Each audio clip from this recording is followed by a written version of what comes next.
আপনারা যদি অসৎ লোক নির্বাচন করেন আপনাদের কপালে সেরকমই ঘটবে। কাজে আপনারা শুরু থেকেই সৎ আগে দেখে নেবেন কোন লোকটা সৎ, কে কোন দল করে সেটা খুব বড় ব্যাপার না। আপনি সৎ মানুষকে নির্বাচন করবেন, যিনি ঘুষ খান না, যিনি চাঁদাবাজির সাথে জড়িত নন, সেরকম লোক আপনারা বেছে নেবেন। তাহলে সেক্ষেত্রে সেই যদি সৎলোক হন, সৎলোক যখন সম্পদের বিবরণী নির্বাচন কমিশনে জমা দেবেন, যেটা কখনো কখনো আমরা পরীক্ষা করে থাকি, তাহলে সঙ্গত কারণেই তার যে প্রকৃত সম্পদ এবং দাখিলকৃত সম্পদ বিবরণী দুইটাই তো এক হওয়ার কথা। আর এক কখন হবে না যদি তিনি অসৎ হন। আমি শুধু এটা না, শুধুমাত্র আমি সৎ লোককে ভোট দেবো এটা বলবো না, নমিনেশন বাণিজ্যের কথা তো আপনারা শোনেন। যে লোকটা নমিনেশন বাণিজ্য বহু টাকা খরচ করে নমিনেশন দেন, তার তো প্রথম টার্গেট হবে টাকাগুলি আমি কিভাবে তুলবো। টাকাগুলি কিভাবে তুলবে? আপনার ঘাড়ে পা দিয়ে তো টাকাগুলি তুলবে। কাজেই এটা একদম স্পষ্ট ভাবে এই পুণ্যভূমিতে আপনারা ঘোষণা করেন যে এখানে আমরা দুর্নীতিগ্রস্ত নির্বাচন হতে দেব না। আমাদের প্রথমে বলি আমাদের সীমাবদ্ধতার কথা। আমরা তো খুব বড় প্রতিষ্ঠান না, আমাদের যতটুকু সামর্থ্য এই সামর্থ্য অনুযায়ী আমরা কাজ করব। আমরা কাজ করি, আপনারা টের পাচ্ছেন, তুলনামূলকভাবে আগের চেয়ে কাজ বেড়েছে।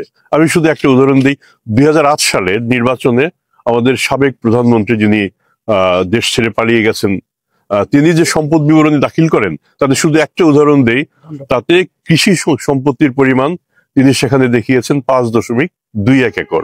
আর আমরা যখন অনুসন্ধান করতে যাই আমরা পেয়ে যাই 29 একর।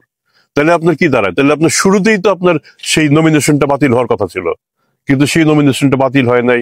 বাতিল না হয়ে তিনি এমপি নির্বাচিত হন, প্রধানমন্ত্রী হন, তারপর টানা 14, 15, 16 বছর তিনি শাসন করে যান। তাহলে শুরুতেই যদি আমরা হাত দিতে পারতাম, আমরা দুদক এই কাজটা করেছিল কিন্তু শেষ পর্যন্ত এটা বাস্তবায়ন করতে পারেনি। আপনার সম্পদ বাংলাদেশে থাকুক, ইংল্যান্ডে থাকুক, আমেরিকাতে থাকুক, আপনার সম্পদ, আমরা তো সম্পদ বিবরণী চাচ্ছি। আমরা তো বাংলাদেশি সম্পদ কতটুকু সে কথা বলা হচ্ছে না। এমনকি আপনি যখন ট্যাক্স রিটার্ন জমা দিবেন সেখানেও আপনাকে বলতে হবে যে আপনার বৈদেশিক উৎস থেকে কত আয়, সেটা আপনার বলতে হবে। আপনি যদি না করেন তাহলে আপনি অন্যায় কাজ করছেন। কাজে অন্যায়কারীকে আপনারা গ্রহণ করবেন কিনা সেটা আপনাদের ব্যাপার।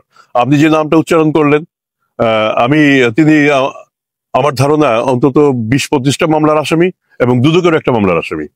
কাজে দুদকের মামলার আসামি হতে পারে এরকম লোককে যদি আপনারা গ্রহণ করেন তাহলে আপনাদের একই রকম পরিণতি হবে। এটাও মনে রাখতে হবে, আমরা কিন্তু বিচারকারী না।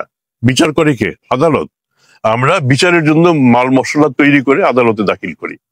অনেক ক্ষেত্রে আপনার এরকম শোনেন, পত্রিকাতে নিউজ পাই, আমিও নিজেও মাঝে মাঝে এটা মন খারাপ করি যে দুদকের মামলায় খালাস।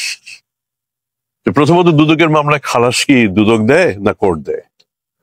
কাজে আপনারা ওই নিউজগুলি ঠিকভাবে করবেন, যাতে একদম মানে আমরা খুব জোর দিয়ে বলি, আমরা যোগদান করি গত বছর ডিসেম্বরের 10-11 তারিখ থেকে শুরু, 11 তারিখে।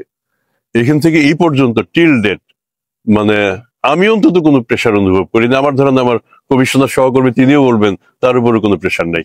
আমাদের সীমাবদ্ধতা আছে, সীমাবদ্ধতাটা এটা স্বীকার করতে হবে যে আমরা সবাই পুণ্যবান হতাম এবং আমরা যদি ধর্মের বিধিবিধান ঠিকভাবে মেনে চলতাম তাহলে আমরা নিজেরা দুর্নীতি করতাম না এবং দুর্নীতি দমন কমিশনের এখানে বিভাগীয় কার্যালয় স্থাপন করার কোনো দরকার হতো না। কিন্তু যেহেতু আমাদের কিছু বিচ্যুতি ঘটে এবং ঘটার নজির আছে বেশ আগে থেকেই, সিলেট অত্যন্ত সমৃদ্ধ একটি এলাকা, বাংলাদেশে এরকম ধনী জেলা খুব কম আছে। ধন যেখানে বেশি সেখানে বোধহয় দুর্নীতিরও কিছুটা প্রকোপ থাকে। কাজে সেগুলি আমাদের দেখতে হয় এবং আমরা দেখব। আমরা আশা করব, যদিও আমি এই ভবনটা উদ্বোধন না হলে খুশি হতাম, তারপরেও যখন হয়েছে এটার পুরোপুরি সাফল্য আমি কামনা করি এবং আমার নিজের কলিগদের চেয়ে মিডিয়ার কর্মী যারা তাদেরকে মনে করি তারা আমার বেশি আপন কলিগ। কারণ আমার কলিগরা অনেক সময় অনেক দুর্নীতি চাপাও দেয়, কিন্তু আপনারা সেই চাপাটা দেন না। চাপাটা না দিয়ে যে উপকারটা হয় এই উপকারটা শেষ পর্যন্ত দেশের উপকার, দেশের মানুষের উপকার।